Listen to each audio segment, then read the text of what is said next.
ನಮಸ್ಕಾರ ಸ್ನೇಹಿತರೆ, ಎಲ್ಲರಿಗೂ PKV ಕನ್ನಡ ಯೂಟ್ಯೂಬ್ ಚಾನಲ್ಗೆ ಸ್ವಾಗತ ಸುಸ್ವಾಗತ. ಇಲ್ಲಿ ಬಂಗಾಳ ಕೊಲ್ಲಿಯಲ್ಲಿ ಉಂಟಾಗಿರುವಂತಹ ವಾಯುಭಾರ ಕುಸಿತ ಪರಿಣಾಮವಾಗಿ ರಾಜ್ಯದಲ್ಲಿ ಇಂದಿನಿಂದ 4 ದಿನ ಗುಡುಗು ಸಹಿತ ಭಾರೀ ಮಳೆಯಾಗುವ ಸಂಭವ ಇದೆ ಎಂದು ಭಾರತೀಯ ಹವಾಮಾನ ಇಲಾಖೆ ಮುನ್ಸೂಚನೆ ಕೊಟ್ಟಿರುವಂಥದ್ದು. ಇಲ್ಲಿ ಭಾರತೀಯ ಹವಾಮಾನ ಇಲಾಖೆ ಮಾಹಿತಿ ಪ್ರಕಾರ ದಕ್ಷಿಣ ಕನ್ನಡ, ಉಡುಪಿ, ಶಿವಮೊಗ್ಗ, ಚಿಕ್ಕಮಗಳೂರು, ಹಾಸನ, ಕೊಡಗು, ಮೈಸೂರು, ಬೆಂಗಳೂರು ನಗರ ಮತ್ತು ಬೆಂಗಳೂರು ಗ್ರಾಮಾಂತರ, ತುಮಕೂರು, ದಾವಣಗೆರೆ, ಬೆಳಗಾವಿ, ಬೀದರ್ ಹಾಗೂ ಉತ್ತರ ಕರ್ನಾಟಕದ ಬಹುತೇಕ ಜಿಲ್ಲೆಗಳಲ್ಲಿ ಮುಂದಿನ 4 ದಿನಗಳ ಕಾಲ ಮಳೆಯಾಗುವ ಸಂಭವವಿದೆ ಎಂದು ಮಾಹಿತಿ ಕೊಟ್ಟಿರುವಂಥದ್ದು.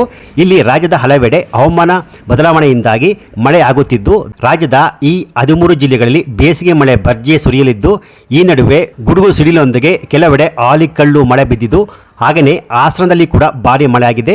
ಮುಂದಿನ 48 ಗಂಟೆಗಳಲ್ಲಿ ಭಾರಿ ಮಳೆಯಾಗುವ ಸಂಭವವಿದೆ ಎಂದು ಭಾರತೀಯ ಹವಾಮಾನ ಇಲಾಖೆ ಮಾಹಿತಿ ಕೊಟ್ಟಿರುವಂಥದ್ದು.